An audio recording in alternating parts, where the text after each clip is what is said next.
아이고 허리야. 아이고 고백이야. 아이고. 누님, 아유, 그 새로 뚫린 대관령길 가봤어? 대관령길? 아니 안 가봤는데? 아니 거기가 있잖아요. 새길이 대로가 됐다니까. 뻥 뚫렸어. 그래? 아이고 잘 됐네. 아 맨날 좁은 길로다가 다니느냐고 내 성질만 다 버렸잖아. 그러게 말이야. 아니 근데 누님 어디서 오는 길이요? 아이 동해에서 여 강릉으로 오는 길이지. 아이, 그 길이 어떻드나? 길이? 엄청 좋아. 아니, 무슨 동에서 여 오는 길이 뭐가 좋아? 관동대로가 뚫렸잖아. 관동대로? 야, 이제 강원도길이 기가 막히게 좋아지는구만. 그러게. 근데 어디 다른 길은 없나? 글쎄, 더 다녀봐야겠는데. 아니 어디 좋은 길 없나요? 아이 그러지 말고 가르쳐줘봐요. 에이 참.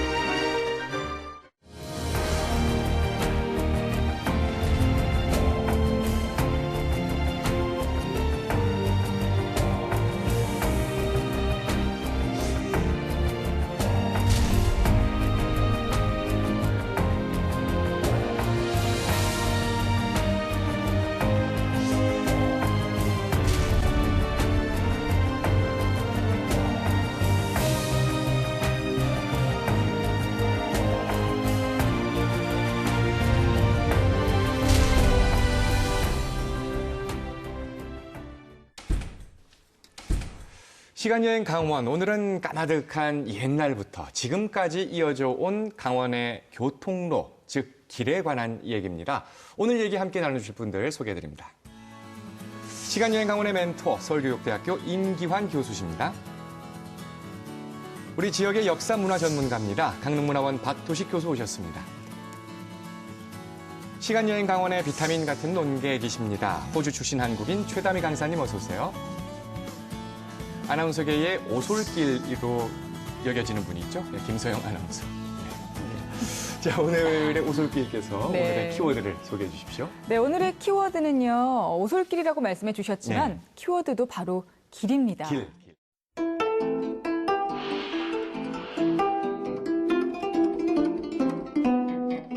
정말 그냥 길. 우리가 뭐 어디 갈 때 걸어가는 길. 네. 그 길에 대해서 얘기를 좀 해보려고 합니다. 근데 길 하면 저는 모든 길은 로마로 통한다. 그게 제일 먼저 떠오르더라고요. 그렇죠, 그렇죠. 진짜예요? 모든 길은 정말 다 로마로 통합니까? 뭐 서양 사람들은 네. 무역의 동물이잖아요. 네. 뭐니 해도. 그러니까 그 무역하기 위해서 특별히 그 로마 시절 때부터 길을 확실히 해야 네. 그 무역을 제대로 할 수 있거든요. 물론 배로도 했지만. 그래서 그 고속도로 개념으로 네. 마차 4대 음흠. 한 번에 갈 수 있는 넓이로 예. 그리고 그 층층층으로 지었거든요. 만들었어요, 길을. 그러니까 맨 밑에는 그 부셔놓은 돌, 그다음에 뭐 하고. 그래서 우리가 지금 로마의 그 도로 예. 발굴하면 항상 나와요. 로마 사람들이 A에서 B 갔을 때는 직선적으로 네. 갔어요. 그럼 우리가 계곡 있다, 뭐 이렇게 푹 들어갔다. 그러면은 고가져요. 산 동에서 들어가면 그건 터널 짓고. 예.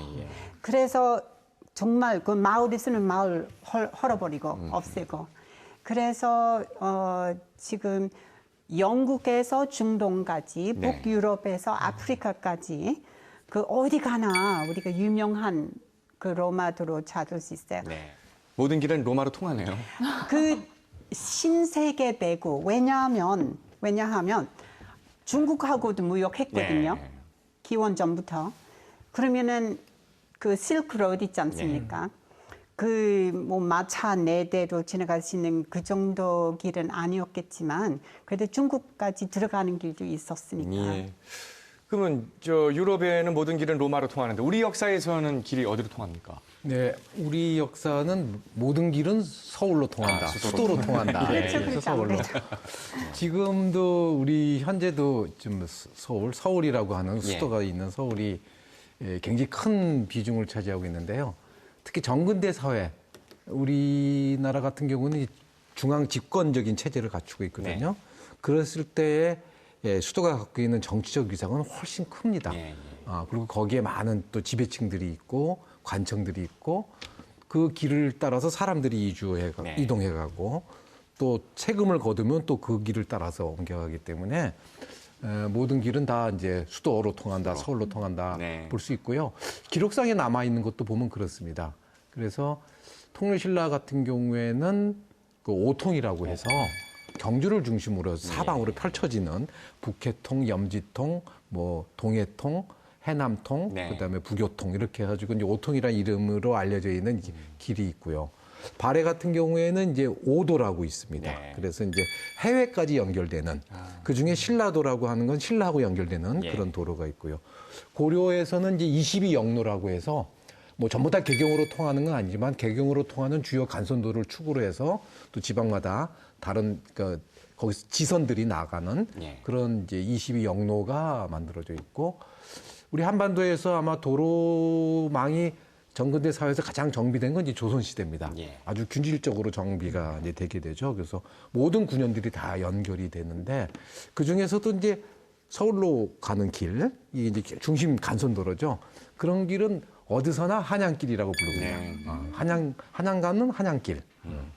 주로 이제 한양 가는 길은 벼슬 하러 가는 길, 뭐 과거 시험 보러 가는 길, 네. 뭐 이런 것들이 많이 있죠. 지금 범위가 자꾸 좁아지고 있어요. 모든 길은 로마로 통하고 우리나라의 모든 길은 수도로 통하고 예. 그럼 강원도의 모든 길은 어떨까요? 강원도에도 뭔가 그 교통 요충지가 있을 거 아니에요. 예, 강원도 이제 모든 길은 이제 그 강릉을 통한다. 강릉으로 통한다 이제 볼 수 있는데 신라 시대 때 이제 아까 임 교수님 말씀하셨지만은 이제 오통 중에서 이 경주에서부터 이 강릉을 거쳐서 함경도 이제 도공까지 가는 길. 네. 그게 이제 북해통입니다. 그 다음에 고려시대 때 와서 이제 이 영동지방의 이제 교통로 중에서 명주도가 있고요. 예. 조선시대 때 와서 이제 관동대로. 라는 이제 그 교통로가 있었는데 그 교통로의 그 중심에 서 있는 게 보면은 강릉이죠. 네. 예. 자, 우리 강원도에 전해지는 옛길. 지금은 어떤 모습으로 전해질까 궁금하신 분들 많으실 줄 압니다. 요즘도 사랑받고 있는 옛길들이 있습니다. 저희 프로그램 제작진이 그 길의 모습을 담아왔습니다. 함께 보시죠. 통일신라 시대의 주요 교통로 중 하나로 꼽히는 동해안길, 북해통을 찾아 나선 제작진. 1000년, 아니 그보다 더 오래전부터 주요 교통로였다면 지금은 잘 포장된 큰 길이 돼 있을 거라 생각하기 쉽지만 찾아간 곳은 안보 등산로로 알려진 산길입니다. 해안을 따라 길을 만들면 절벽 때문에 끊어지는 곳이 많아 선조들은 이렇게 바다에 인접한 산의 중턱이나 능선으로 길을 만들었습니다. 일제강점기 이후 차량이 다니는 대로가 뚫리면서 이 길은 이용하는 사람이 거의 사라져 이젠 좁은 등산로로 남게 됐습니다. 이 길은 신라시대 때 만들어진 길입니다. 경주에서부터 포항을 거쳐서 동해안으로 쭉 올라가는 이 길을 그때 통일신라시대는 북해통이라고 불렀습니다.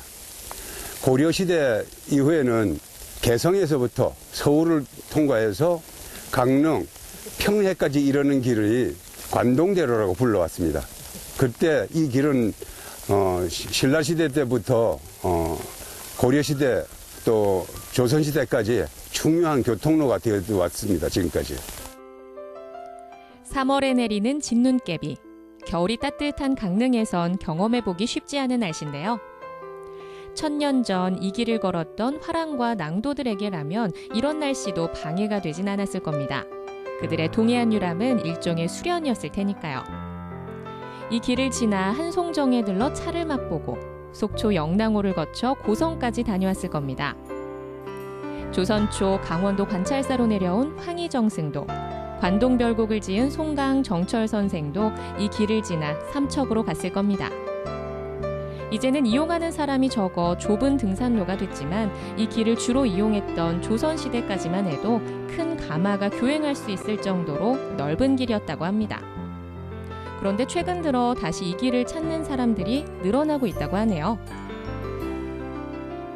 참 오늘 같은 날은 참 날씨가 그래서 아주 다른 평일 같으면은 바다와 수평선을 끝없이 보고 이렇게 걷는 그런 코스입니다.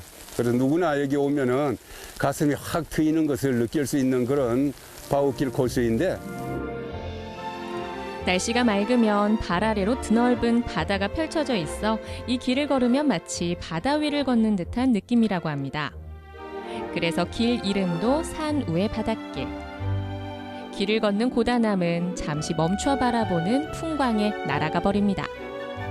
이 길을 처음 만든 삼국시대 선조들도 이곳에선 잠시 쉬며 동해바다의 정취를 즐겼을 겁니다. 이 구간은 바우길 8구간으로 활용되고 있습니다.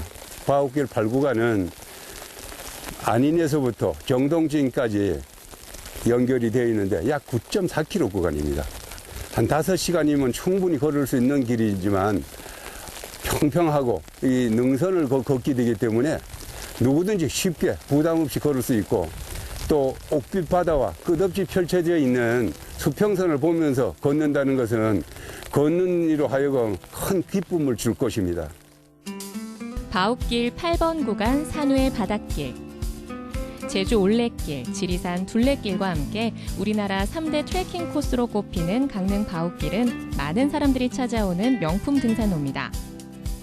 북해통에서 관동대로가 됐다가 이젠 바우길로 이름이 바뀌었지만 길을 걷는 것만으로도 건강해지는 느낌만은 1000년 전이나 지금이나 그대로일 것 같습니다.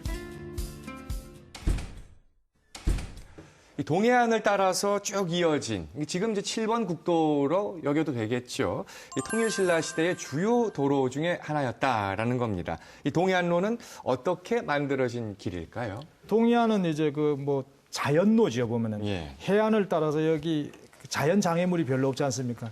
하천이라든가 이제 고갯길 같은 그런 장애물이 많지 않습니다. 그게 자연 통로를 이제 이용했지요. 우리가 그 기록상 보면은 박혁거서 때 옥저 사신이 이제 말을 몇 필 바쳤다 그런 얘기가 나오고 그다음에 말갈족이 이제 쳐들어왔다라고 하는 것을 보면 이제 이 동해안 길을 따라서 이제 오는 것을 볼 수가 있습니다. 그러다가 이제 이 길이 이제 개척이 되는 것은 487년 그 소지왕 때 그때 이제 전국에 이제 우역을 설치하거든요. 그때 아마 이쪽도 아마 개척이 된 것으로 보입니다. 그리고 진흥왕 때 되면 우리가 순수비 함경도까지 함경도에 세워지지 않습니까? 진흥왕 때가 되면은 이제 영덕, 그다음에 울진, 삼척을 거쳐서 이제 강릉을 거쳐서 이제 함경도 쪽으로 이제 길이 이제 닦이게 됩니다. 예. 역사가 되게 오래됐네요, 정말. 그러면 근데 생각해 보세요. 네. 옛날 삼국시대는 나라가 각기 따로 있잖아요. 그렇죠. 이렇게 쭉 가다가 신라 백제 경계선이다. 네. 못 넘어가요? 길이 막혀 있는 거예요? 어떻게 해요? 넘어가면 안 되지 않나요? 그러니까요. 그럼 국경인데? 거기서부터는 길은 차단되는 거예요? 이 삼국시대의 국경은 요새처럼 선이 명확하게 있다고 보기 좀 어려울 것 같아요. 영역의 개념이라고 하는 것도 딱 선을 만들어서 철책을 친다거나 여기까지 이런 개념이라기보다는 이 중앙에서 힘이 미쳐가지고 세금을 어디까지 거두느냐 아마 이런 정도의 개념일 텐데 실제 삼국시대에는 그래서 그런지 이 주민의 이동이 소위 국경을 넘나드는 주민의 이동이 굉장히 자유롭습니다. 특히 전쟁이 벌어진다거나 또 자연재해가 있으면 가뭄 이동은 살기 힘드니까 그럴 때 이제 백성들이 좀 이웃 나라로 이렇게 이동해가는 그런 기록들이 삼국사에 꽤 많이 나오고요. 그다음에 이제 박 교수님께서 말씀하셨던 진흥왕 때 함경도까지 이제 길을 개척하지 않습니까? 그때 이제 활동했던 인물 중에 이제 거칠부라는 인물이 있어요. 이제 훨씬 그 전에 그렇게 진흥왕에 의해 가지고 북쪽으로 이제 확장하기 전에 거칠부가 이제 승려가 돼가지고 전국을 돌아다니고 그리고 이제 이웃나라 고구려를 정탐하러 갑니다. 기록상으로는 그냥 가요. 별 어려움 없이 가가지고 다니다가 이제 해량법사라는 고구려의 승려를 만납니다. 그래서 그 문화에 들어가요. 근데 해량법사가 아마 좀 말이 달랐겠죠. 말하자면 이제 사투리를 썼겠죠. 신라 사투리를. 당신은 어디서 왔느냐? 그러니까 나 신라에서 왔다. 이런 얘기를 하면서 당시 해량법사가 이제 우리나라가 어지러우니까 나중에 당신이 오거든 나를 좀 잘 봐달라 이런 식의 얘기를 하는 장면이 나오고요. 또 그 유명한 백제무왕, 소위 선화공주를 흠모해서 선화공주를 자기 부인으로 맞으려고 백제 사람이 맞동이가 그러게요. 신라 서러벌까지 들어가서 애들한테 서동여 노래를 가르쳐주고 했는데 아무 문제가 없잖아요. 그런 걸 보면 그렇게 크게 이제 그거는 좀 설화적입니다만 크게 왔다 갔다 하는데 그게 어려움은 없었던 게 아닌가 이렇게 생각합니다. 아니 뭐 스파이 활동이라도 하려고 하면 네, 좀 몰래 말부터 잠입하는 배워야죠. 재미가 있어야 되는데 그렇죠. 그냥 당당하게 그냥 걸어가면 당당하게. 되네요. 근데 옷도 좀 달랐을 것 같고 네. 뭐 그런 거 미리 다 파악하지 않았을까 싶긴 한데요. 그 신라가 이제 삼국을 통일하면서 통일 신라 시대가 되면서부터는 이제 우리 한반도의 길들도 어떻게 뭐 차단되거나 국경 뭐 이런 것이 조금 더 수월하게 그래도 좀 자연스럽게 정비가 되지 않았을까 싶어요. 통일 신라 시대 때 교통로는 좀 정비가 된다고 볼 수 있겠습니까? 예. 통일 신라 때가 되면 이제 그 경주를 중심으로 해서 이제 오통, 네. 그다음에 오문역으로 이제 운영이 됩니다. 네. 오통이라고 하면은 우리가 쉽게 얘기하면은 간선도로라고 볼 수가 있고요. 그다음에 오문역이라고 하면은 이제 그 경주에서 지방으로 나가는 출발점입니다. 네. 보면. 예를 들어서 이 영동지방, 그러니까 경주에서 강릉을 거쳐서 함경도까지 가는 게 이게 북해통이거든요. 네. 그 북해통을 보면 이제 그 출발점이 경주의 이제 그 간문역입니다. 간문역이고 이제 종착역이 이제 천정군인데 제가 이제 그 삼국사기 지리지에서 그 뽑은 자료를 보면은 경주에서 나와서 이제 어디로 오는가 하면 이제 안강현, 안강현에서 이제 의창군을 거쳐서 의창이 오늘날 이제 포항이죠. 포항에서 쭉 올라오면 이제 울진, 예. 그다음에 삼척, 그다음에 이 강릉, 양양해서 이제 그 함경도까지 가거든요. 예. 제가 길에 대해서 한번 쭉 봤더니 삼국사기에 나오는 거하고 고려사, 조선 후기 대동여지도 나오는 거 거의 일치합니다. 네. 화랑도들의 그 순례 코스 그런 것을 보면은 이게 길이 언제 바뀌는가 하면은 철도가 놓이면서 예전 길이 완전히 바뀌게 되고 그다음에 일제시대 때 와서 신장로 예. 그런 게 이제 만들어지면서 예전의 길이 이제 많이 달라지게 되죠. 그 길 얘기를 하고 있는데 길이 사실은 이 땅, 육지에만 있는 게 아닙니다. 하늘길도 있고 바닷길도 있습니다. 그렇죠. 근데 물론 옛날에는 하늘길은 생각 안 했을 거 아니에요. 그렇죠. 근데 해로는 있잖아요. 당시에도. 특히 신라 같은 경우는 우산국을 복속할 정도면 상당히 그 항해술이 발달했다고 볼 수 있는 건데 신라 시대 때 뭐 이런 그 항해로, 그러니까 해로도 많이 발달돼 있었겠죠. 네, 그렇죠. 특히 동해안은 이 말씀하셨던 이 동해안의 이제 해안을 쭉 이어가는 그 간선도로가 있는데 북해통이라고 하는 네. 그 이 북해통에 보면 이제 중요한 도시들이 있지 않습니까? 지금도 네. 이제 예를 들어 포항, 울산, 포항, 그 다음에 울진, 삼척, 강릉, 그 다음에 이제 양양, 뭐 속초, 그다음에 이제 안변, 원산 이렇게 네. 쭉 이어지는 곳곳의 도시들이 있는데 이 도시들이 육로로도 이어지지만 바닷길로도 그렇죠, 쭉 그렇죠. 이어집니다. 오히려 바닷길을 좀 많이 썼던 것 같아요. 특히 그 삼국사기의 그 파사왕 조에 보면 이런 이야기가 있는데 그 음직벌국이라고 해서 아마 지금 이제 안강, 포항 네. 여기에 이제 근거지를 지고 있는 소국이고요. 그다음에 실직곡 그건 삼척이죠. 네. 요 두 나라가 이제 분쟁을 합니다. 영토 분쟁을. 그때 신라 파사왕이 그 가야의 그 김수로왕이 나이가 많고 현명하다니까 요 분쟁에 대해서 해결책을 의뢰하자 이런 얘기가 나오는데 사실은 삼척, 포항 쪽에서 다툼이 있는데 김해 수로왕이 등장한다는 예. 얘기는 사실은 김해, 포항, 삼척 이렇게 쭉 이어지는 네. 이쪽에 이제 해로 해상 교역권 이런 예. 것이 있다는 걸 이 설화를 통해서 우리가 관련이 있다는 감직적으로 걸, 알 수 네. 있는 거죠. 그래서 그런 길이 많고 실제 또 그 내무랑 때 박재상 네. 아시죠? 박재상이가 내무랑의 두 동생이 한 사람은 고구려로 인질로 잡혀갔고 네. 보혜가 미사은이는 이제 외로 인질로 잡혀갔을 때 그 구하러 돌아올 때 가서 돌아올 때 고성으로 해서 탈출해가지고 고성에서 바닷길로 해서 포항 쪽으로 해서 들어옵니다. 예. 그리고 박재상이가 다시 일본으로 갈 때 울산, 율포, 네. 율포로 해가지고 그러니까 포항, 울산 이쪽으로 해서 다시 이제 외로 건너가는데 바로 간 것 같지는 않고요. 네. 거기서 아까 말씀드렸던 쪽으로 해서 부산 쪽으로 해서 이제 김해에서 이제 외로 건너가는 이런 바닷길이 있죠. 해외 바닷길이 있고요. 그다음에 중국으로 이어지는 바닷길은 신라가 한강 유역을 차지한 이후에 그 이후에는 이제 그 서해안의 연안을 따라서 가는 서해 연안로라는 강은 아주 이른 시기부터 있었던 거고요. 신라가 한강 유역을 차지한 다음에 그 연안로는 고구려의 범주에 있기 때문에 그럴 때는 이제 산동반도 쪽으로 횡단하는 그런 그 서해 중부 횡단 바닷길을 개척을 합니다. 네. 그 전부터 있었지만 신라는 적극적으로 그걸 쓰고요. 김춘추가 나당 연합을 하기 위해서 건너간 길도 그 길입니다. 네. 그리고 그 뒤에는 이제 한반도와 양자강 이남하고 교역할 때는 이제 서해 사단 항로라고 그래가지고 남쪽으로 이렇게 이제 가로질러서 가는 길 그런 이제 길들이 한반도 남부하고 이제 이어지는 중국 남쪽하고 이어지는 주로 이제 교역을 많이 하는 이제 그런 길들이 있죠. 그래서 그런 해로들을 신라가 아주 두루두루 잘 사용하고 그걸 아주 극대화시켰던 인물이 이제 장보고 같은 인물이 그렇다고 볼 수 있죠. 오늘날을 우리 대한민국에서 살아가려면 이분 말씀을 정말 잘 들어야 된다는 얘기가 있죠. 바로 내비게이션이라는 분인데요. 길을 알려주는 그분의 말씀이 아니면 우리는 많은 시간 낭비와 에너지 낭비를 하게 될 겁니다. 그리고 자원 낭비도, 연료 낭비를 또 하게 되겠지요. 그럼 가끔 엉뚱한 대로 알려줘요. 그건 입력을 잘못해서 그쵸. 검색 또는 업그레이드를 잘 안 해서 그렇게 되는 제 거고요. 잘못인가요? 그럼요. 네. 그건 최다민 선생님 잘못이고요. 네, 네, 네. 정확하게 입력만 해주면 그분은 거짓말을 하지 않습니다. 그렇군요. 네, 그분을 믿으세요. 네. 자, 그런데 옛날에는 이런 게 없었잖아요. 내비게이션이. 그럼요. 지도 있었지, 지도. 네, 오로지 이정표와 지도를 가지고 이제 찾아다녔을 텐데 어땠을까요? 옛날에 과연 이정표는 어떤 모습이고 어떤 형태였을까 궁금하시지 않습니까? 신라나 고려 시대의 당시의 이정표와 관련된 이야기를 저희가 이 재현 드라마를 통해서 한번 구성을 해봤습니다. 잠시 함께 보시겠습니다.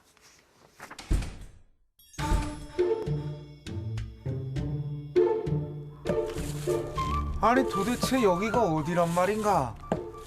집 나선 지 보름이 됐는데 그거 알 수가 없구만. 저기 사람들이 있네. 이보시오. 그 말씀 좀 물읍시다. 그거 물어보쇼. 도대체 여기가 어디요? 여기요? 우리 마을요? 여기 몰라요? 알 길이 없질 않소. 아니 왜 자기 발로 걸어놓고 모른다고 생떼실까? 답답한 소리 좀 하지 마시오. 뭐라고요? 아니 이 사람이 초면에 왜 이리 시비일까? 아니 시비가 아니고 생각을 한번 해보시오. 보통 그 마을 초입에 그 커다랗고 반듯한 것이 하나 서 있질 않소.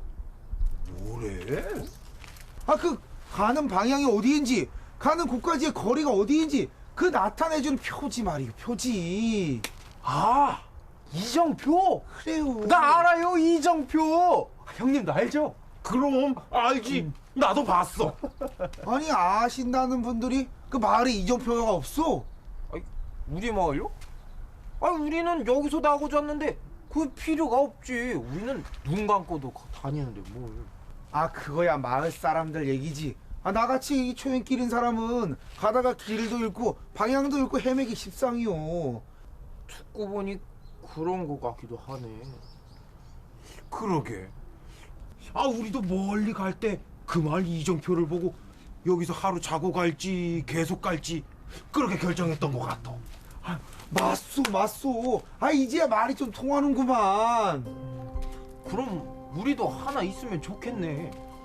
좋겠다는 소리 마시고 당장 만들어야 되지 않겠소. 곧 날이 풀리면 이리 지나다니는 사람들도 많을 거고 그 유람 오는 사람들도 많을 텐데.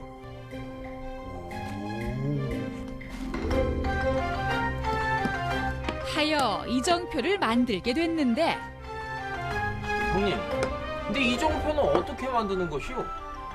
이놈아 내가 언제 만들어 봤냐? 그냥 지나가면서 본 게 다지.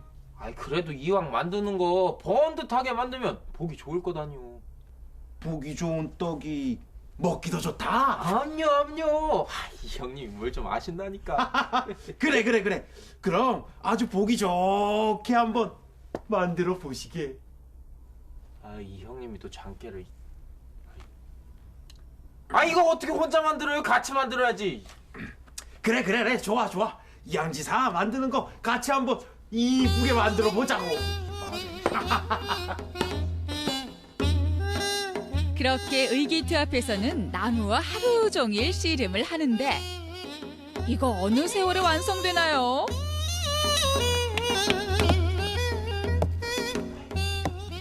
형님, 잘 돼 가슈? 뭐 그냥 그렇지 뭐. 어디 좀 봐요. 쳐봐 좀. 아 이게 뭐야? 아 형님 인형 만드슈? 아 이게 뭐야? 아이 나무 대충 해놓는 거보다 요렇게 눈, 코, 입을 달면 이쁘지 않을까 해서 그런 거지. 이쁘게.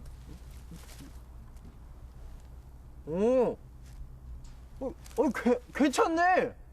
아 그렇네. 그치? 인형.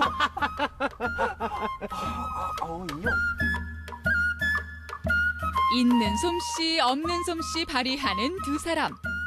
그들이 만든 이정표는 바로 이랬으니 아니 이건 어디서 많이 보던 모습인데 바로 장승 아닌가? 세운 목적이나 위치에 따라 여러 가지 기능을 지니고 있는 장승.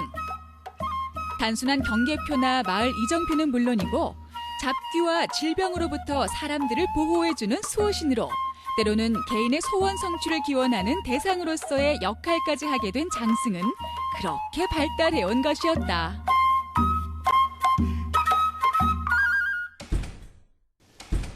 신라에서 고려 시대로 바뀌면서 수도도 바뀝니다. 경주에서 개경으로 바뀌는데 당연히 그러면 이제 수도 중심의 교통로도 변화가 생길 수밖에 없지 않겠습니까? 고려 시대의 교통로 어떨까요? 예, 고려 시대가 이제 말씀하신 대로 네. 후삼국을 통합하게 되면 경주 중심의 교통로를 이제 개경 중심으로 다 재편하게 됩니다. 예. 그 재편은 그냥 길만 재편하는 건 아니고 그 지방 제도를 이제 만들면서 각 지방의 주요 군현들을 연결하는 그런 이 길을 새로 구축하면 그게 이제 새로운 교통로가 되는 거죠. 예. 그래서 고려 시대에 그렇게 해서 구축된 교통로를 우리가 보통 22영로라고 얘기를 합니다. 네.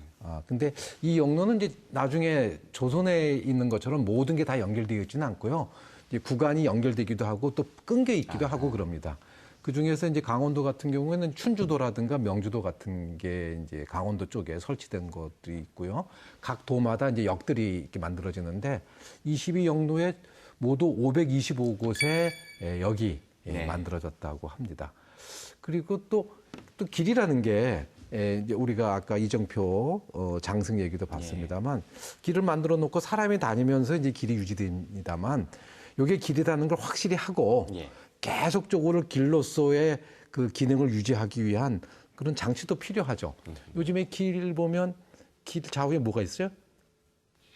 뭐 가드레일? 가드레일 바깥에 또 나무를 심어서 네. 가로수가 있지 않습니까? 고려 시대에도 길을 유지하기 위해서 이 가로수를 심고 관리하는 그런 기록도 있습니다. 그러니까 가로수길이 요새만 나오는 게 아니고 일찍부터 그래야 나무를 심고 그러면 그 길이 유지가 되는 거죠. 그렇죠. 그런 예도 볼 수가 있습니다.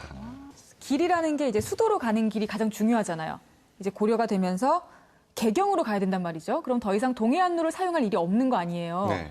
새로운 길을 개척을 해야 되는데 우리 강원도에서는 그럼 새로이 주요 교통로가 어떻게 형성이 됐어요? 예, 아까 그 임 교수님 말씀하셨지만 이제 강원도의 이제 길은 이제 대표적인 게 이제 춘주도, 명주도입니다. 그 춘주도 이제 코스를 보면은 춘천, 양구, 인제, 그다음에 춘천에서 화천, 그다음에 춘천에서 홍천, 횡성으로 이어지는 이제 간선로, 지선로를 이제 연결하는 이게 이제 춘주도고요. 그다음에 이 명주도는 강릉, 대관령, 횡계, 진부, 대화, 평창, 횡성으로 가는 게 있고, 그다음에 강릉에서 목계, 고단, 정선으로 가는 게 있고요.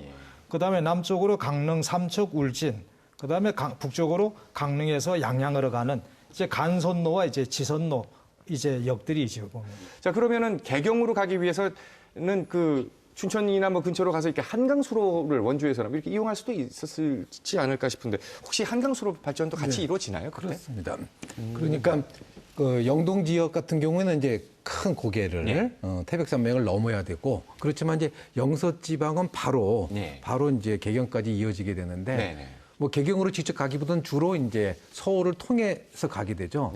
특히 이 큰 뭐 사람이 다닐 때는 일반 육로를 이용할 수 있습니다만 조세라든가 이렇게 큰 물자를 옮기기에는 결과적으로 배를 이용해야 되니까 그때 중요한 역할을 하는 게 이제 강이죠. 특히 한강에 그 남한강, 뭐 북한강 이런 강을 이용하는데 특히 남한강은 이제 영서 지역하고도 연결이 되고 또 이 영남 지방하고도 연결되기 때문에 굉장히 중요한 길로, 좋은 로, 그다음에 이제 수로로서 많이 활용이 됐습니다. 그래서 강원도 지역에 같은 경우에 남한강 상류에 원주 지역에 흥원창이 있어서 네, 맞아요. 이제 이 흥원창을 중심으로 해서 이제 남쪽 지역이나 영서 지역에 있는 조세들을 걷어가지고 흥원창에서 이제 남한강을 이용해가지고 네. 이제 내려가는 그렇게 있는데 대체로 조선시대 기록을 보면 서울에서 이제 남한강 상류의 그 영춘 단양까지 가면 한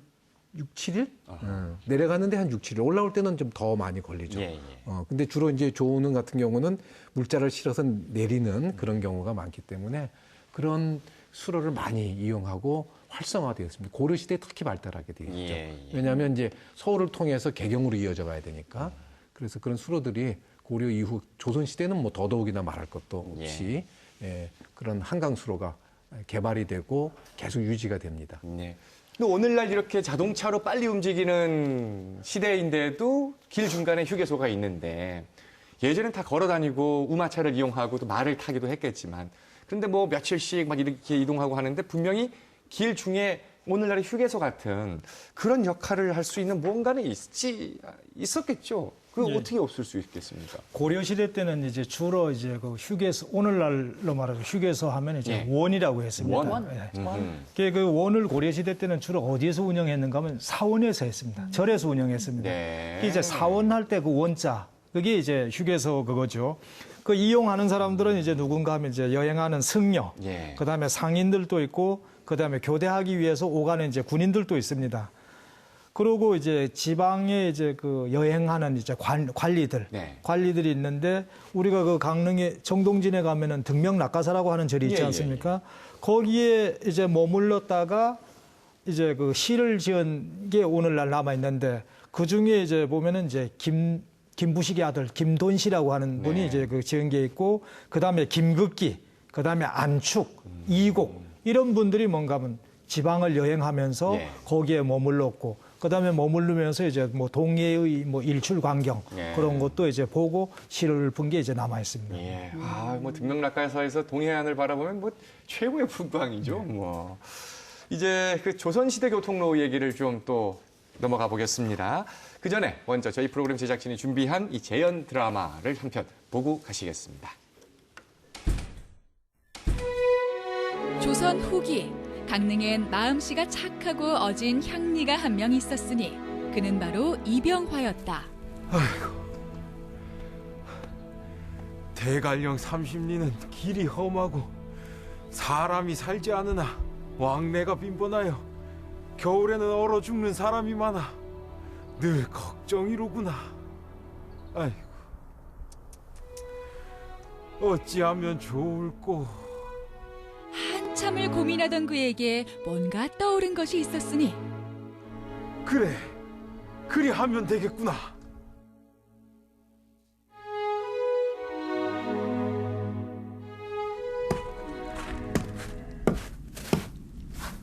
그 뭐 좀 물어보겠네. 아유 여긴 어쩐 일이세요? 내가 자그마한 오두막을 하나 짓고 싶은데 그 돈이 얼마나 들겠나? 오두막이요? 아니 어디다 지으시게요? 저기 반쟁이에다 지을 걸세. 반쟁... 설마 대관령이요? 오, 그렇지. 아니 거기서 사시게요? 왜요? 그럴 리가 있겠는가? 거기다가 주막을 하나 만들 생각이네. 어르신, 여기도 널린 게 주막인데 그 험한 곳에 주막을 지어서 뭐 하시게요? 거기 지나다니는 사람들이 좀 쉬어가고 목도 축이게 하고 그러고 싶어서 그럼세. 이야, 진짜 나으리 마음이 비단결 같으시네요.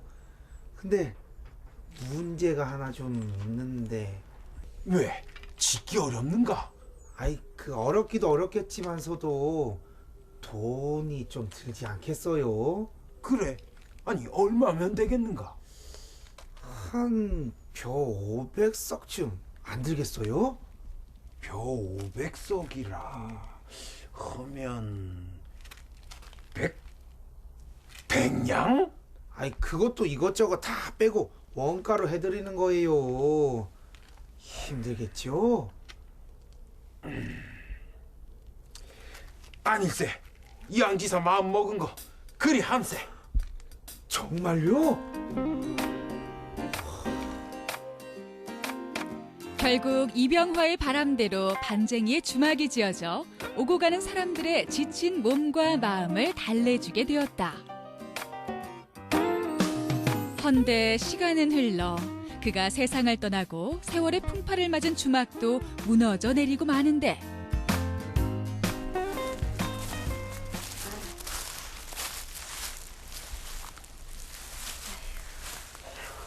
아휴, 향리나리께서 세상을 떠나시고 나니까 주막도 사라지고 참 허무하다무해. 그러게 말이요. 나도 여기 대관령길로 가면서 주막에서 한양 걸치는 게 낙이었는데. 아휴. 이러지 말고 우리가 뭐라도 해야 하는 거 아닐까? 주막을 새로 짓자고? 아휴, 우리가 뭔 돈이 있어서. 아니 주막은 아니더라도 그분의 마음을 잊지 않기 위해서 뭐라도 하면 좋겠는데. 그거 좋겠는데? 순조 24년 삶에 지친 백성들의 마음을 헤아려준 고마운 향리의 배려를 잊지 못한 사람들이 주막이 있던 터에 비를 하나 세우게 됐으니 그것이 바로 유해 불망비였다.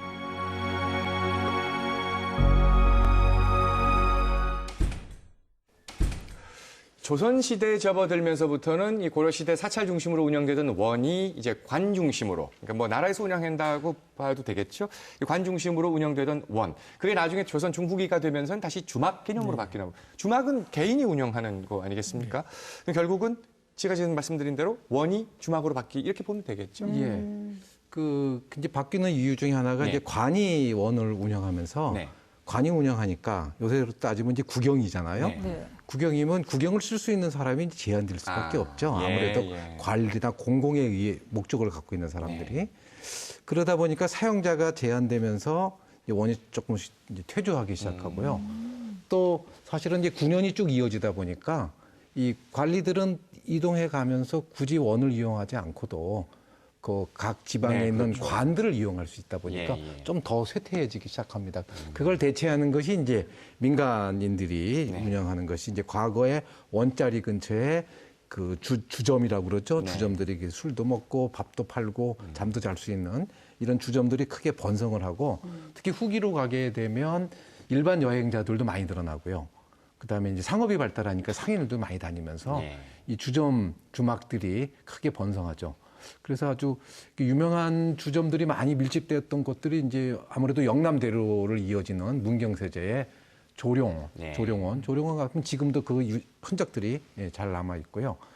또 뭐니 뭐니 해도 그 천안삼거리, 천안삼거리에 그 주막들이 아주 크게 번성했다고 합니다. 참 저는 항상 주모 여기나 외상이야 하면 나중에 그걸 어떻게 갚으러 올까 말까 고민을 많이 했었거든요. 써 있었겠죠. 외상사절 이렇게. 외상사절. 생각 안 됩니다. 그렇죠. 신뢰로 한다는 게 좀 힘들어요. 근데 이렇게 주막이 곳곳마다 많이 있는데 다 장사가 잘 되려면 그만큼 이용하는 사람이 많다는 거잖아요. 그럼 조선시대 들어와서는 고려 때보다 이렇게 여행하는 사람, 이동하는 사람들이 많이 늘어났다고 봐야 되는 거예요? 인구를 보면 이제 정확한 그 통계가 없어서 뭐 확실히 얘기할 수 없지만은 그쪽 분야 전공한 분들 얘기 들어보면 우리가 한 1100년, 그러니까 고려시대 때죠. 그때 인구가 한 200만 정도 됐다라고 합니다. 그런데 이제 고려 말 조선 초가 되면 이제 농업 기술 그런 게 상당히 발달하고 의학 기술도 발달하게 됩니다. 그래서 이제 1400년대 되면은 한 570만 정도 되고요. 그다음에 1500년대 중반 정도가 되면 한 인구가 1000만 정도 됩니다.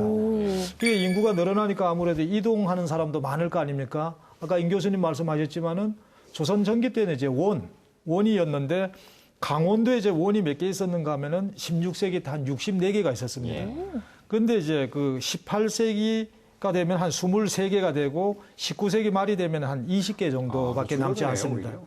강릉에도 이제 많이 있었지만 12개 원이 있었는데 조선 후기가 되면 2개밖에 남지 않습니다. 이 주막이라는 것은 이제 개인이 운영하는 겁니다. 개인이 운영하는데 예전에 이제 원자리 없어졌던 원자리에 이제 주막이 들어 소개되고 예전에 이제 그 원과 원 사이는 거리가 좀 멀었는데 조선 후기가 되면 한 10리에서 20리 간격을 이제 그 주막이 생기죠. 우리가 여기 가까운 강릉 근처에 이제 사천이 있지 않습니까? 거기가 이제 주막거리라고 있지 않습니까? 그런 이제 주막이 조선 후기에 많이 등장하죠. 근데 정말 항상 모든 사람들이 느긋하게 이렇게 부지런히 걸어서만 다닐 수가 없잖아요. 진짜 바쁜 볼일이 있는 뭐 관리분들 같은 경우는 말을 타고서 가야 할 건데 그 역참제도에 대해서도 좀 설명을 해주세요. 네, 그 이제 역참이라고 하는 건 사실은 아주 이른 시기부터 있습니다. 특히 이 역제도가 일찍부터 있습니다만 그 관리가 굉장히 특히 역마 관리가 철저하게 시작한 게 몽골이 들어와서 원으로부터 배워옵니다. 그전에 좀 느슨했는데 몽골이라는 게 그 엄청난 대제국을 운영하는 거 아닙니까? 그러니까 특히 몽골이 그 제국을 운영할 수 있는 가장 중요한 수단 중에 하나가 역참제도고 이게 아주 탁월하게 발달을 했죠. 그러면서 이제 역마 관리가 굉장히 철저하게 되고 그 역마를 이제 뭐 관리가 이용할 때 그게 이제 마패라는 거죠. 그래서 말이 한 마리가 있으면 한 마리를 이용할 수 있는 권한을 갖고 두 마리가 있으면 두 마리를 이용할 수 있는 권한을 갖는 그런 역참제도 속에서 이제 마패와 연결시켜가지고 역마를 이용하는 권리 이런 그 기능들을 이제 관리하고 하는 것들이 이제 이루어지게 되죠. 마패 얘기하니까 생각이 났는데요. 우리 암행어사가 원래 마패를 이렇게 딱 들고서 암행어사 출두야 하면서 나오잖아요.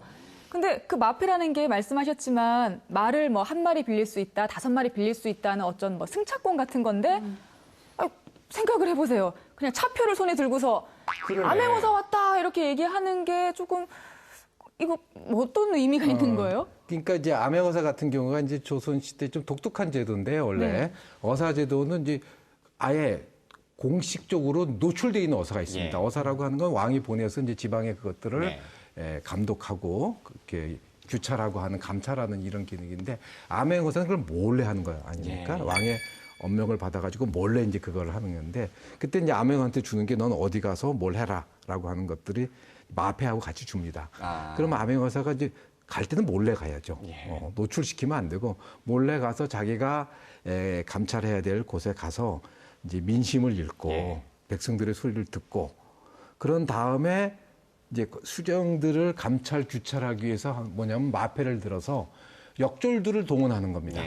마패로 역졸을 동원하면 그 역졸들이 모여서 그 관청에 가가지고 관청문을 두들기면서 암행어사 출도야 하면 이제 관청문을 열고 거기서 우리가 그 춘향전에서 보이는 이제 그런 식의 그 수령에 대한 감찰들이 이루어지는 형태가 하는 거죠. 그러니까 마패라고 하는 건 말을 동원하기도 있지만 역졸들을 동원할 수 있는 권리를 갖고 있는 거죠.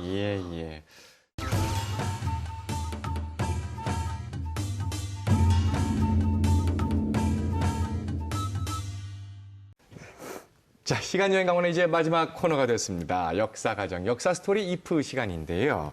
오늘은 길 얘기를 했습니다. 그래서 길과 관련된 가정을 하나 해볼까 합니다. 우리 강원도에도 여러 곳에 아름다운 길 이름들로 명명된 곳들이 많습니다. 실제로 또 이름만큼이나 아름다운 풍경도 자랑하고 있고요. 나에게 어느 한 구간의 길 이름을 새로 붙일 수 있는, 마음껏 장명할 수 있는 기회를 준다면 어느 구간의 어떤 길을 어떤 이름으로 짓고 싶은가가 오늘의 역사 가정입니다. 먼저 오늘은 박도식 교수님부터. 저보고 이제 그 길 이름을 지으라고 하면은 대관령 옛길은 이제 굴령길. 굴령이 이제 대관령 이제 옛 지명이거든요. 그 원래 길은 이제 굴령길. 그 다음에 예전에 그 국도였던 걸 이제 대관령 신장로길. 신장로길. 그 다음에 이제 그 지금 4차선 고속도로는 대관령 솔향대로. 솔향대로. 그렇게 짓고 싶습니다. 최다미 선생님께서는 어느 구간에 어떤 길을 만들고 싶으세요? 저는요, 그 속초에서 그 삼척까지 속초에서 그 삼척까지 해안길 있지 않습니까?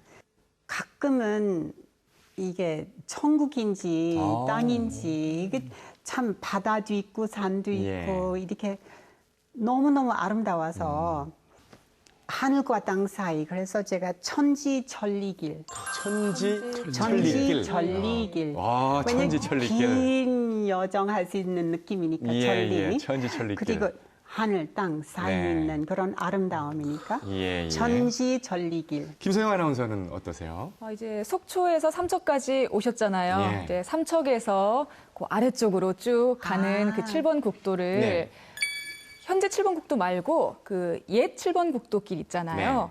저는 어렸을 때 부모님이랑 마산 살면서 또 속초 고향까지 예. 그 옛 7번 국도를 따라서 늘 여름방학 때 왔다 갔다 했었거든요. 예, 예. 지금은 그 길을 많이 이용을 안 하지만 그 옛 길이 정말 역시나 아름답지 네, 않습니까? 아름답죠. 그래서 저는 파랑색 길이라고 이름을 붙여봤습니다. 파란색 길? 일단 그 푸르른 파랑의 이미지를 가지고 왔고요. 예. 동화 파랑새를 보면 그 여러 가지 교훈 중에 하나가 결국에 행복은 가까이에 있다라는 그렇죠. 그 교훈이 있거든요. 우리 옆에 이렇게 아름다운 길이 있다는 것이 우리에게 또 이런 행복이다. 뭐 그렇게 한번 이어서 파랑색 길. 임기환 교수께서는 어떠십니까? 예, 지금 두 분이 지금 마치 속초부터 쭉 밑으로 네네, 내려가는 길을 하셨는데 저는 그 위로 올라가 보겠습니다. 거기도 아름다워요. 조금 더 많이 올라가야 예, 되고 예. 생각하는 게 블라디보스토크. 이 길이라고 하는 건 뚫려 있어야 되거든요. 그럼요. 근데 안타깝게 강원도길에서 막힌 길이 있습니다. 예. 이게 쭉 올라가다가 막혀 있어요. 네.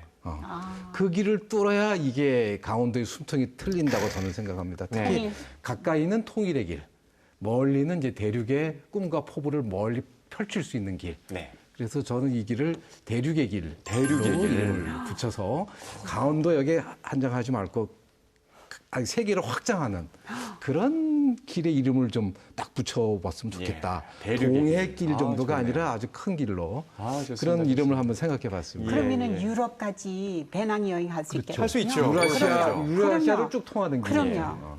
19살에 떠나서 25살에 도착하는 거예요. 그 정도? 예, 돌아오면 30살 되기고. 자, 오늘 강원의 교통로, 길 얘기를 해봤습니다.